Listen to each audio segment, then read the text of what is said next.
केजरीवाल जी के इशारे पे हो रहा है और दिल्ली में जो दंगे भड़काए जा रहे हैं पूरा ही केजरीवाल सरकार जिम्मेदार है। चाहे आतंकवाद हो, चाहे बम फोड़ना हो, चाहे दंगा करना हो, चाहे किसी को मारना हो, चाहे चाकू मारना हो, चाहे चैन लूटना हो, चाहे मोबाइल लूटना हो, चाहे किसी का पर्स छीनना हो, चाहे किसी का गला काटना हो, चाहे किसी को मारना हो, किसी को छेड़ना हो, ये सब के सब मुसलमान कर रहे हैं। इस हमारे देश के गद्दार थे ना, जैसे अब इस समय केजरीवाल जैसे लोग हैं, जहाँ जिस फील्ड में जामिया का बच्चा पढ़ के जहाँ चला जाता है वो वहाँ आतंकवादी फैलाता है। नमस्कार, मैं वंदना अग्रवाल और आप देख रहे हैं राइट इंडिया प्लस। दिल्ली जो हिंदुस्तान का दिल कहा जाता था, जिसको कहते हुए बहुत गर्व होता था कि हम हिंदुस्तान के दिल्ली में रह रहे हैं, आज वो दिल्ली दहशत का गढ़ बन चुकी है। आज दिल्ली दिल की दिल्ली नहीं, आज दिल्ली दंगों की दिल्ली बन चुकी है। पहले रामनवमी पे शोभा यात्रा पे पथराव, फिर हनुमान जयंती पे पथराव। हिंदू बहुत आक्रोशित है, बहुत गुस्से में है कि आखिर क्यों हिंदू के त्योहारों पर ही इस तरीके से एक समुदाय द्वारा इस तरह से उसको परेशान किया जा रहा है। तो ऐसे ही कुछ सोशल मीडिया पर सवाल उठ रहे हैं। इन सवालों का जवाब देने के लिए आज हमारे साथ मौजूद हैं हिंदू युवा वाहिनी के दिल्ली प्रदेश प्रवक्ता प्रवीण बब्बर जी। तो आइए इनसे बात करते हैं इन विषयों पर। सर, सबसे पहले स्वागत है आपका राइट इंडिया प्लस में। जी, आपका भी स्वागत है। दिल्ली में जो दंगे हो रहे हैं, इसकी जिम्मेदारी किसकी आप समझते हैं? देखिए, दिल्ली में जो दंगे हो रहे हैं सबसे पहले जिम्मेदारी केजरीवाल जी की है। केजरीवाल जी के इशारों पे ही ये दंगे हो रहे हैं। केजरीवाल जी के इशारे पे ही पहले दंगे हुए थे, जिसमें ताहिर हुसैन नाम का आतंकवादी का नाम आया था।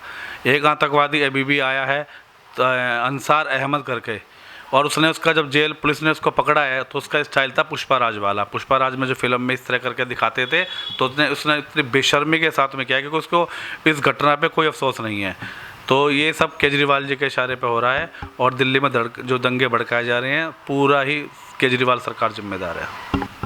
सर, केजरीवाल को आप गद्दार बता रहे हैं, आखिर वो हमारे दिल्ली का सीएम है, आप कैसे उन पे इतना बड़ा आरोप लगा सकते हैं? अगर वो गद्दार हैं तो ईडी आपकी, सीआईडी आपकी, पुलिस आपकी, सारी जांच कंपनी आपकी, यहाँ तक कि तानाशाही सरकार भी आपकी, तो आप कार्रवाई कीजिए। जी, ये अच्छा बताया आपने, तानाशाही सरकार। देखिए, हम सच को सच कहते हैं, झूठ को झूठ कहते हैं। बीजेपी के राज में अगर हिंदू भी कुछ गड़बड़ करेगा तो सज़ा मिलेगी, और मुसलमान भी गड़बड़ करेगा तो उसको भी सज़ा मिलेगी। कोई धर्म का को सज़ा मिलेगी, तो इसलिए हम इसको तानाशाह नहीं कर सकते। हाँ, जवाब तुरंत देते हैं, इसलिए लोग तानाशाही नज़र से देखते हैं कि तुरंत जवाब दे देते हैं। रही बात केजरीवाल जी गद्दार होने की, मुझे एक बात बताइए, अगर यही आज ईद पे, इनकी 3 तारीख की ईद आ रही है, अगर इसी ईद पे हिंदू सेना के, हिंदू संगठन के लोग, बजरंग दल के लोग, विश्व हिंदू परिषद के लोग, हिंदू विवाहवानी के लोग इन पे पथराव कर दें, तब ये कहाँ जाएंगे? ये रोना पीटना केजरीवाल जी मचा देंगे कि क्या हो गया। इसी इनके शबे बारात पे अगर हम पत्थरबाजी कर दें और वहाँ 2-4 मुसलमान मर जाए, तो यही केजरीवाल जी जा कर के वहाँ 2 करोड़, 1 करोड़, 5 करोड़ जा कर के परिवार में चले जाएंगे। आज क्यों नहीं गए वहाँ मिलने के लिए, हिंदुओं के पास मिलने के लिए जहांगीरपुरी के अंदर, कि तुम्हारे साथ इतना बुरा बर्ताव हुआ है और मैं तुम्हारे साथ खड़ा हूँ? क्यों वहाँ जाकर मदद नहीं करी है? क्यों खुलकर नहीं बोलते? दंगाइयों के मकान गिराने की बात क्यों नहीं करते हैं? तो वो गद्दार नहीं है क्या? तो दोहरा मापदंड जो केजरीवाल जी अपनाते हैं, तो किस लिए? इसलिए तो मैंने उनको गद्दार बोला है। अगर दोहरा मापदंड नहीं अपनाते तो हम उनको गद्दार भी नहीं होते। वो गद्दार नहीं, ये खोखली कर रहे हैं दिल्ली को। दिल्ली उन्होंने इन 6 साल में, 7 साल में जो इनका पीरियड रहा है, लगभग 50 साल उन्होंने पीछे कर दिया है, और इन आतंकवादियों को फिर जो इन्होंने आगे बढ़ाया है ना, इसका खामियाजा केजरीवाल जी भी आने वाले समय में भुगतेंगे। और दूसरी बात मैं आपको बता दूं, इन मुसलमानों के लिए खुल के बोलता हूं, मैं डरता नहीं हूं किसी से भी। ये मुसलमान किसी के नहीं हैं, ये मुसलमान अपने बाप के भी नहीं हुए। आप उठा के देख लीजिए, हुमायूं ने अपने बाप को मारा, औरंगजेब ने अपने बाप को मारा, उनके बच्चों ने उनके अपने बाप को मारा है, पहली बात। दूसरी बात, अगर ये मुसलमान किसी एक पार्टी के सगे होते तो कांग्रेस के साथ क्यों छोड़ते? अगर ये मुसलमान अच्छे होते या ये मुसलमान देश के साथ में होते तो अखिलेश यादव का साथ क्यों छोड़ते? अगर ये मुसलमान अच्छे होते तो ये मायावती जी का साथ क्यों छोड़ते? ये मुसलमान अच्छे होते तो जो अजीत सिंह छपरोली के जो राष्ट्रीय लोकदल के नेता थे, उनका साथ क्यों छोड़ते? ये सिर्फ अपना मुसलमान, मैं सब राजनीतिक पार्टियों को आगाह करना चाहता हूँ, ये मुसलमान सिर्फ अपना फ़ायदा देखते हैं। ये देखते हैं कि हिंदुओं को टारगेट कैसे करा जाए। जब इनकी भीड़ आती है कि वहाँ पूछ के मारा है किसी को, या जब झंडे शोभा यात्रा के अंदर इन लोगों ने किसी से पूछा था, तू जाट है, तू पंजाबी है, तू गुज्जर है, या तू शर्मा है, या तू पंडित है, या तू बनिया? नहीं, उन्होंने तो तलवारें चलानी शुरू कर दी, पत्थर डालने शुरू कर दिए। तो ये बता दीजिए, ये मुसलमान किसी के नहीं है। चाहे आप हिंदुस्तान में देख लीजिए, चाहे आप पाकिस्तान में देख लीजिए, वहाँ भी बुरा हाल हुआ पड़ा है इनका। चाहे श्रीलंका का हाल देख लीजिए, चाहे स्वीडन का देख लीजिए, फ्रांस का, जर्मनी का, अनेक उदाहरण है। ये किसी के नहीं है, ना ये अपनी कौम के हैं। अपनी कौम के भी होते तो आज अपने आप को ऊपर उठाने के लिए ये प्रयास करते। आज ये वहीं के वहीं, बस क्या है कि जनसंख्या बढ़ा रहे हैं, वो जनसंख्या बढ़ाते रहो, कहानी खत्म करते रहो। देश में इनका कोई योगदान नहीं है, सीधी सी बात है। सर, पहले ताहिर हुसैन और अंसार का आप क्या कनेक्शन समझते हैं? देखिए, जितने भी आतंकवादी थे दिल्ली के अंदर, जो पहले कांग्रेस के साथ मिले हुए थे, आज वो लोग केजरीवाल जी की पार्टी में सम्मिलित हो गए हैं। उन्हें पता है केजरीवाल जी एक सॉफ्ट कॉर्नर हैं और उन्हीं के इसमें रह करके हम इसको बढ़ावा, आतंकवाद को बढ़ावा दे सकते हैं। इसलिए केजरीवाल जी ने लोगों को निमंत्रण भी दिया है, इसलिए वो लोग जीत भी रहे हैं कि ये लोग सब इकट्ठे रहते हैं और हिंदू अलग अलग रहता है। हिंदू फ्री बिजली पाने के चक्कर में रहता है। आज बिजली पाने की जो समस्या है, जो बिगड़ रही है दिल्ली के अंदर, आज भुगत रहा है ना। आज फ्री में दंगे मिल रहे हैं आज उनको। आज केजरीवाल जी ने जो दंगे दिए हैं, फ्री बिजली, फ्री पानी और फ्री दंगे, आज वहाँ की जनता बहुत तरसता है। सर, दिल्ली का लॉ एंड ऑर्डर की जिम्मेदारी आपकी, फिर दंगे क्यों? देखिए जी, लॉ एंड ऑर्डर की जिम्मेदारी ठीक है हमारी है, भारतीय जनता पार्टी की है। हम इसकी जिम्मेदारी पूर्ण रूप से निभाते हैं। तुरंत वहाँ पर पुलिस पहुँची है, एक्शन लिया है पुलिस ने वहाँ पर और लेकिन बस अफसोस इस बात का है, जहाँ 5000 लोगों की गिरफ्तारी होनी थी, वहाँ केवल 14 लोगों की गिरफ्तारी हुई है। मैं तो अमित शाह जी से भी एक प्रतिनिधिमंडल मिलने जाएगा जल्दी इस समस्या पे और उनसे निवेदन करेगा कि जो 5000 दंगाई हैं, 5000 के 5000 दंगाई अंदर जेल में होना चाहिए। और यूपी की जो प्रयोगशाला है, जो योगी जी ने कर रखी है इन दंगों की, इन आतंकवादियों की, बताइए, आतंकवादी बोलूँगा, ये दंगाई नहीं है, ये आतंकवादी हैं। ये आतंकवादी AK-47 से मार रहे थे, ये पत्थरों से मार रहे हैं। तो इनके जितने भी मकान हैं, इनके ढाए जाने चाहिए, तोड़ने चाहिए और इनके आधार कार्ड, इनके राशन, जितना भी सरकारी राशन है, जिनकी सरकारी सुविधाएं, सब इनकी ख़त्म होनी चाहिए और ये मांग करेंगे अमित शाह जी से। सर, आप कह रहे हैं 5000 लोग हैं, जबकि पुलिस ने 14-15 लोगों को गिरफ्तार किया है, तो पुलिस ने अपनी कार्रवाई पे तो गिरफ्तार किया होगा। आप कैसे एलिगेशन लगा सकते हैं कि 5000 लोग थे? देखिए, सारी वीडियो क्लिपिंग है। 5000 के हाथों में तलवारें थी, 5000 के हाथों में ही पत्थर थे, 5000 के हाथों में ही रिवाल्वर थी, तमंचे थे।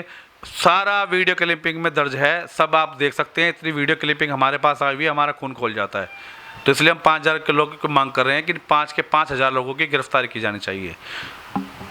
बीजेपी एक ही समुदाय को टारगेट बना के चल रही है, ऐसा भेदभाव क्यों? देखिए, बीजेपी एक समुदाय को टारगेट नहीं बना रही है, एक ही समुदाय के लोग इस कार्य में लिप्त हैं। चाहे आतंकवाद हो, चाहे बम फोड़ना हो, चाहे दंगा करना हो, चाहे किसी को मारना हो, चाहे चाकू मारना हो, चाहे चैन लूटना हो, चाहे मोबाइल लूटना हो, चाहे किसी का पर्स छीनना हो, चाहे किसी का गला काटना हो, चाहे किसी को मारना हो, किसी को छेड़ना हो, ये सब के सब मुसलमान कर रहे हैं। इसलिए आप लोगों को लगता है कि बीजेपी एक ही को टारगेट कर रही है। ये सब काम बंद कर दें तो फिर टारगेट करना बंद कर देंगे। हम तो कह रहे हैं, यूपी में देख लीजिए ना, चाहे हिंदू हो चाहे मुसलमान, जितने भी दंगाई सारे के अंदर है। 800 जगह पर, 800 यूपी के अंदर 800 स्थानों पर शोभा यात्रा निकली है, किसी ने एक पर नहीं मारा है। ये किसका कमाल है? ये योगी जी का कमाल है ना। योगी जी का सख्त आदेश है कि करिए, कि उन्हें पता था कि अगर कुछ करेंगे गड़बड़, सीधी गोली मार दी जाएगी, उनके मकान तोड़ दिए जाएंगे। ऐसे ही दिल्ली में होना चाहिए और दिल्ली की जनता अब योगी की डिमांड कर रही है और मैं चाहता हूँ कि सख्त प्रशासन कार्रवाई करे ताकि इनको आगे से इस तरह की हरकत करने का सोचना पड़े। सर, सोशल मीडिया पे बजरंग मुनि का एक बयान बहुत वायरल हो रहा है, जिस पे उन्होंने मुस्लिम महिलाओं के लिए टिप्पणी करी है। क्या एक साधु संत को ऐसी टिप्पणी करना शोभा देता है? जी बिल्कुल, मैं बजरंग मुनि जी के बयान का समर्थन करता हूँ। टिट फॉर टैट, ये पुरानी कहावत है। इन लोगों ने इतनी गंदगी फैला दी है यहाँ के हिंदुस्तान के मुसलमानों ने नहीं। आप देखिए, जो बदरपुर में मुसलमान रहता है उसकी सोच भी है, जो द्वारका मुसलमान रहता है उसकी भी सोच यही है, जो MP में रहता है उसकी सोच ये, जो फ्रांस में रहता है मुसलमान उसकी भी सोच ये, जो जर्मनी में रहता है उसकी सोच ये, जो पाकिस्तान में रहता है उसकी सोच ये। अभी स्वीडन में 17 तारीख को वहाँ पे दंगे हुए हैं, पत्थरबाजी चल रही है। क्यों चल रही है पत्थरबाजी वहाँ पर? उन लोगों ने क्या बिगाड़ा अगर आपको नागरिकता दी है? तो सारा का सारा मुसलमान एक ही है और जब तक इनके साथ इनके जैसा ही व्यवहार नहीं होगा, ये लोग सुधरने वाले नहीं हैं। सर, आप लोग कहते हैं हिंदू खतरे में हैं। 800 साल मुगलों ने राज किया, अंग्रेजों ने राज किया, 70 साल कांग्रेस ने राज किया, तब हिंदू खतरे में नहीं था। 2014 में मोदी सरकार आई तो हिंदू खतरे में हो गया। जी बिल्कुल, 800 साल से पहले बता आपकी ये जानकारी में बता दूं कि 800 साल मुगलों ने इस देश पर राज नहीं किया। अगर इस देश पर राज मुगल करते 800 साल में, तो हिंदू नाम का कोई भी प्राणी जीवित नहीं बचता। 566 या 67 के लगभग रियासतें हिंदुस्तान के अंदर थी और लगभग 100-125 रियासतों पे इन लोगों ने कब्जा जमाया था। उसमें भी सफल नहीं हो पाए थे। बड़ी इन लोगों ने इनको मेहनत करनी पड़ी थी और वो भी गद्दारी के कारण। जो हमारे देश के गद्दार थे ना, जैसे अब इस समय केजरीवाल जैसे लोग हैं और अखिलेश यादव जैसे गद्दार लोग हैं, तो ऐसे उस समय पे राजा महाराजा जो गद्दार लोग थे, राज जयचंद जैसे गद्दार लोग थे, उन लोगों ने 150 रियासतों पे लगभग कब्जा जमवाया था मुगलों का। और बाकी रियासतें हमारी आज़ाद थी। और हमें जो शुरू में पढ़ाया गया ना कि बाबर का, हुमायूं का, तो ये सब वही देन थी। हमें पढ़ाया गलत गया है। 8 साल से मुगलों ने राज कभी नहीं किया। अगर 8 साल मुगल राज करते तो इस देश में हिंदू नाम का प्राणी कोई जीवित नहीं बचता। तो मोदी जी के आने के बाद हिंदू संगठन के बिगड़े बोल क्या चाहते हैं आप लोग?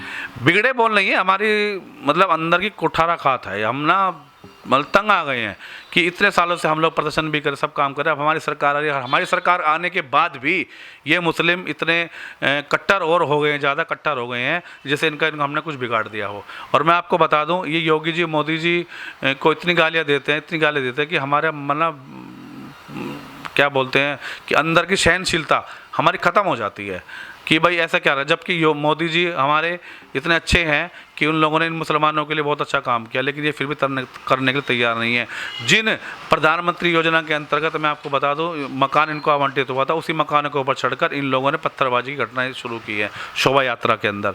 ठीक है, तो अब ये बताइए, ये इस चीज़ के पात्र हैं जो उनको दिया जाए? इनको कोई भी सुविधा नहीं मिलनी चाहिए। अब तो सीधा ये देश हिंदू राष्ट्र घोषित करना चाहिए। सर, टीवी चैनल पे हमने देखा था आपने पवन हंस के खिलाफ कोई प्रदर्शन किया था, क्या था पूरा मामला? जी, पवन हंस का मुद्दा ये था, हमारी जानकारी में किसी ने हमें सूचना दी थी कि पवन हंस के जो मालिक हैं उसने कोई सीएमडी वगैरह चेयरमैन कोई मुसलमान नियुक्त किया है। और उसी मुसलमान ने, जब से वो मुसलमान सीएमडी या चेयरमैन जो कुछ भी बनाया, अच्छे पद पे है वो, तो उन्होंने आते ही जामिया से टाई अप किया कि जामिया के बच्चों को ही हम सिखाएंगे, ट्रेनिंग भी देंगे, और जामिया के बच्चों को ही, उन आतंकवादी बच्चों को हम जो है नौकरी भी देंगे।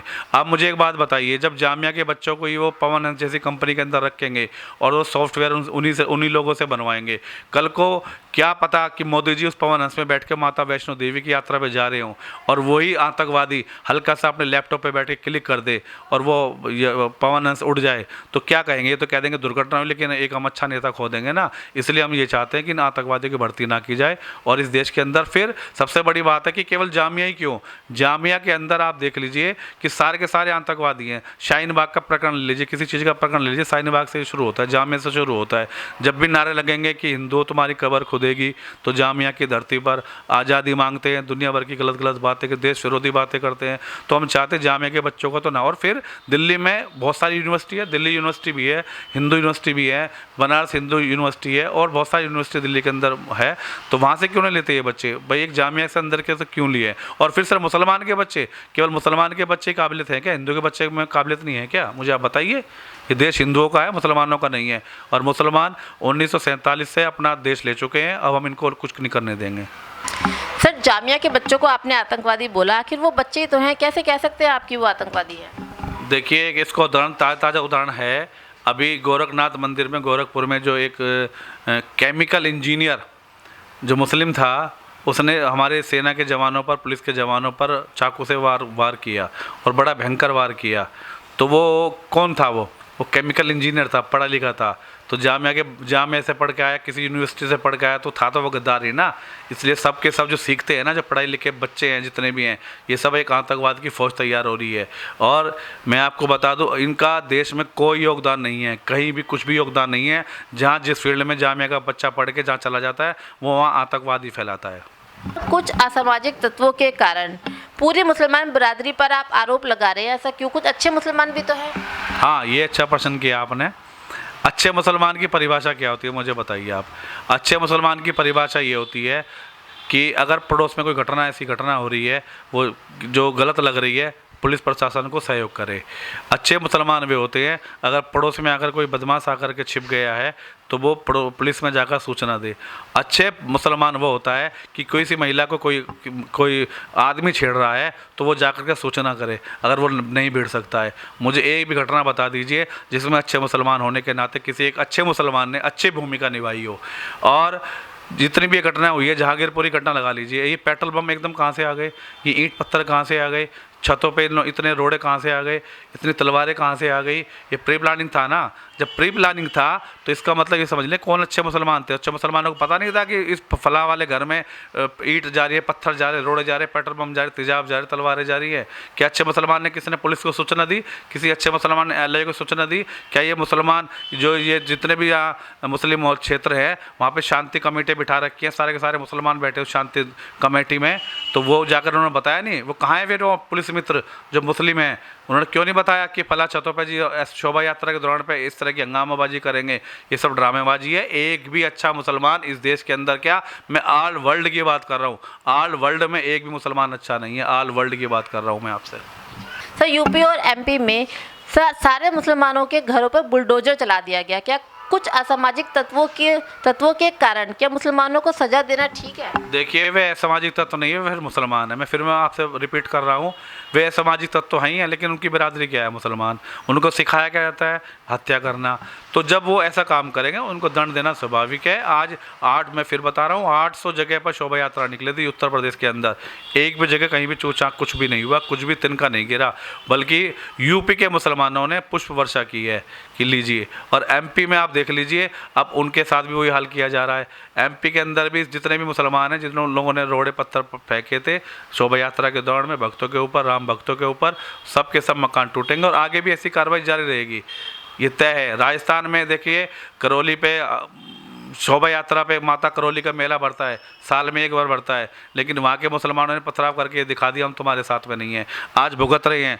जो लोग वहाँ पे राजस्थान के लोग ये कहते थे ना कि मोदी जी तुमसे बैर नहीं और वसुंधरा तुम्हारी खैर नहीं, आज वो पछता रहे हैं। आज वो कह रहे हैं हमसे बहुत बड़ी गलती हुई है और उस गलती का जवाब आने वाले समय में जब वो सरकार आ जाएगी, तो राजस्थान में बीजेपी की सरकार आ जाएगी, तो उसके बाद उसका बदला लिया जाएगा। और एक एक घर राजस्थान में जिन जिन दंगाइयों ने शोभा यात्रा का पथराव किया, सब चिन्हित है, सबकी लिस्ट बन रही है और सब के सब वो मकान तोड़ जाएंगे, मिट्टी में मिला जाएंगे और उनका सब राशन पानी सब बंद होगा।